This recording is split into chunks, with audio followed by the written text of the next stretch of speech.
Everyone, welcome to smart सही take. सो कैसे हैं आप सब? आई होप आप सब बहुत अच्छे होंगे।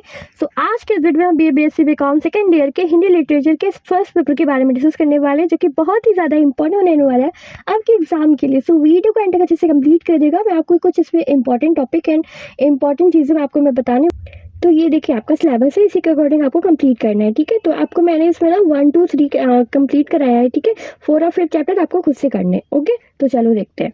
और लास्ट में ना आपको ये जो दिया हुआ है, आपका लास्ट में जो इंपॉर्टेंट थिंग्स ये है, ये मैं आपको कंप्लीट कराऊंगी। ठीक है, इंपॉर्टेंट जो ये बहुत ही इंपॉर्टेंट है, इससे रिलेटेड आपके क्वेश्चन बनेंगे एग्जाम में, तो ये मैंने आपको कंप्लीट करा दिया है। ठीक, तो फर्स्ट ऑफ ऑल पहला हमारा व्याख्या आता है, मुझे फूल मत मारो, मैं अबला बाला वियोगिनी, कुछ तो दया करो। ठीक है, विचारो या एक प्रसिद्ध पंक्ति है जो कि मैथिली शरण गुप्त के महाकाव्य साकेत के नव सर्ग की लाई गई है, जिसमें उर्मिला का विरह वर्णन किया गया है। ठीक है, व्याख्या क्या है इसमें देखिए। पहला तो पॉइंट है इसमें आपका, मुझे फूल मत मारो, यह उर्मिला की व्यथा और विरह की गहराई को व्यक्त करता है। वह कहती है कि उसे फूल से भी चोट लग रही है।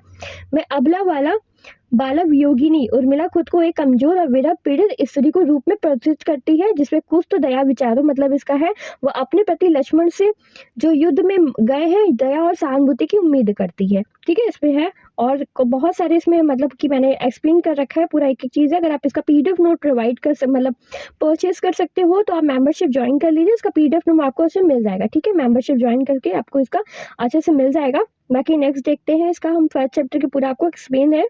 एंड नेक्स्ट आपका मैथिली शरण गुप्त जिसे है, जो कि इसका दिया हुआ है, दोनों प्रेम चलता है। ठीक है, दोनों ओर प्रेम चलता है, तो इसकी व्याख्या क्या है। तो पहले तो इसका पॉइंट दिया है आपका, दोनों ओर प्रेम चलता है, सखी पतंग भी जलता है और दीपक भी जलता है। ठीक है, शीश हिलाकर दीप कहता है, बंधु वृद्धा ही तू क्यों रहता है, और पर पतंग पर ही कितनी विहलता है। ठीक है, तो देखो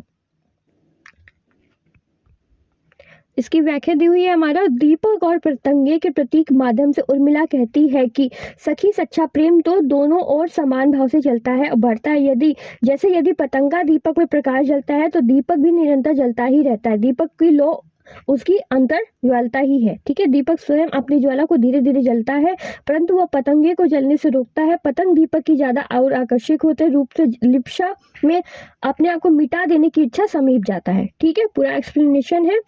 नेक्स्ट आएंगे, नेक्स्ट इसमें हमारे दिया, उर्मिला कहती है कि पतंगे दीपक का संकेत समझकर स्वयं को उसकी लौ से दूर भागा लेना ही, यह कष्ट भी उसके लिए मरण तुल्य ही होगा। अब हम लोग नेक्स्ट पॉइंट की व्याख्या करेंगे, जिसमें हमारा दिया है, इसमें आपका ये उसका पंक्ति है, इसकी व्याख्या करनी है। ठीक है, तो पंक्ति और व्याख्या ऐसे देगा आपको एग्जाम में, तो आपको पंक्ति लिखा रहेगा, आपको व्याख्या ऐसे ही करना है। ठीक है, जैसे मैंने आपको बताया है, पूरा कम से कम अच्छे से व्याख्या करेंगे तो ही आपको अच्छा पूरा फुल नंबर मिलेगा। ठीक है, तो अच्छे से याद कर लेना।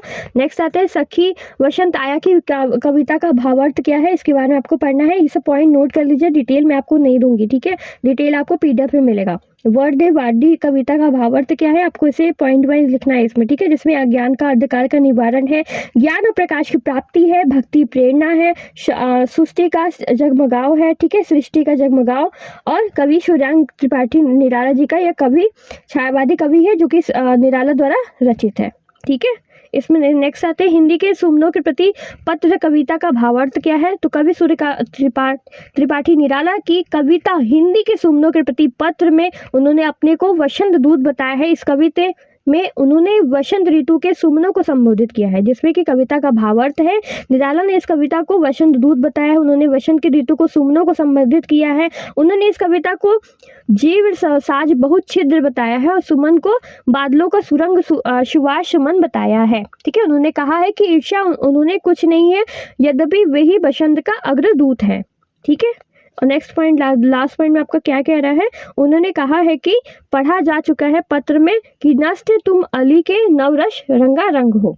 ठीक है, नेक्स्ट आएगा, तोड़ती पत्थर कविता का भावार्थ का क्या अर्थ है।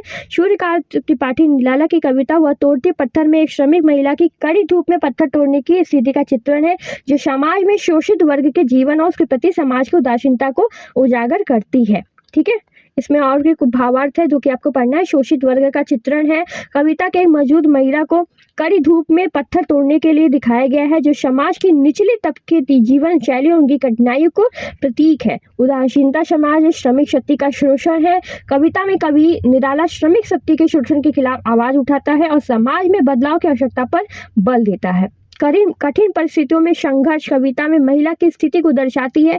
कैसे लोग कठिन परिस्थिति में भी संघर्ष करते हैं, अपना रोजी रोटी के लिए मेहनत करते हैं। ठीक है, प्रगतिवादी विचारधारा में उनका कहना है कि यह कविता प्रगतिवादी विचारधारा की रचना है जो समाज में बदलाव और समानता की आवाज उठाती है।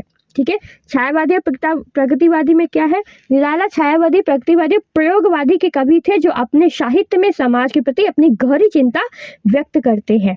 नेक्स्ट आपको पॉइंट है क्या है? कुकुरमुत्ता में अपने सुनबे गुलाब एक ही दिन में 3 मैंने गुण सुनाकर है। ठीक है, तो सूर्यकांत त्रिपाठी निराला की प्रसिद्ध कविता कुकुरमुत्ता में कुकुरमुत्ता गुलाब को संबोधित करता है जो कि पूंजीवाद सभ्यता को व्यंग्य करता है, जहां वह कहता है कि अबे सुनबे गुलाब एक ही दिन 3 मैंने गुण गाकर। ठीक है, कविता के अंश क्या है? अब सुनबे गुलाब कुकुरमुत्ता गुलाब को संबोधित करते हुए उसे संबोधित करता है।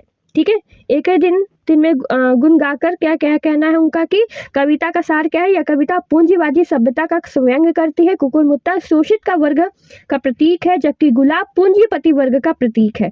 कवि निराला इस कविता में समाज में व्यक्त असमानता और शोषण पर आवाज उठाई है। उन्होंने अन्य महत्वपूर्ण बातें क्या है? यह कविता 1941 में लिखी गई थी, 1941 में यह कविता लिखी गई थी। ठीक है, और यह पहली बार हर्ष के मई 1941 में प्रकाशित की गई थी। ठीक है, 1941 में। नेक्स्ट आएंगे, बीबीसी के अनुसार यह कविता निराला के प्रगतिवादी विचारधारा को दर्शाती है।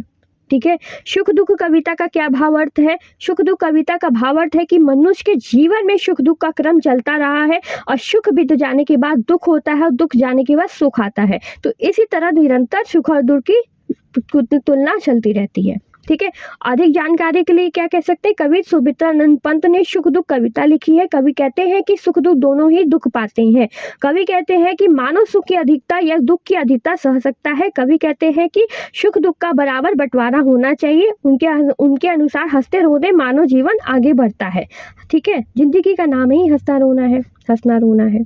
कवि कहते हैं कि सुख की हंसी और दुख की रुलाई दोनों मानव जीवन के लिए अतुलनीय है। कवि कहते हैं कि रात दिन बदलते रहते हैं, उसी प्रकार मानव जीवन में भी सुख दुख बदलते रहना चाहिए, है ना। जिंदगी तो ऐसे से चलनी चाहिए ना, ऐसे चल गई तो खत्म हो जाएगी, वही तो बात है। ठीक है, उनका भी कहना यही है। तो अब आते हैं अयोध्या सिंह उपाध्याय हरिऔध के बारे में है, जो कि आपको थोड़ा सा पढ़ना पड़ेगा। 15 अप्रैल 1855 से 16 मार्च 1947 के इन्होंने जन्मे हैं। ठीक है, हिंदी कवि के निबंधकार संपादक थे जो कि द्विवेदी युग के प्रमुख कवियों में से थे। उनकी प्रसिद्ध रचना प्रिय प्रवास खड़ी बोली का पहला महाकाव्य माना जाता है। ठीक है, यह उनके कुछ महत्वपूर्ण बातें हैं जैसे कि जन्म, मृत्यु, कृतियां, सम्मान और कार्यक्षेत्र। भाषा, उन्होंने कौन कौन सी भाषाएं की है? काव्य खड़ी बोली काव्य भाषा के रूप में स्थापित महत्वपूर्ण भूमिका निभाई है। और कौन सा युग के हैं ये कवि? द्विवेदी युग के कवि थे। ठीक है, याद रखिएगा इन्हें। सुबिद्धा कुमारी चौहान की रचनाओं की क्या विशेषता है? इनके सुबिद्धा कुमारी चौहान भी इंपॉर्टेंट है। ठीक है, इनके जीवन के सार को अच्छे से पढ़ना है। नेक्स्ट है सुबिद्धा कुमारी द्वारा लिखित प्रसिद्ध कविता कौन सी है? तो खूब लड़ी मर्दानी, वह तो झांसी वाली रानी थी।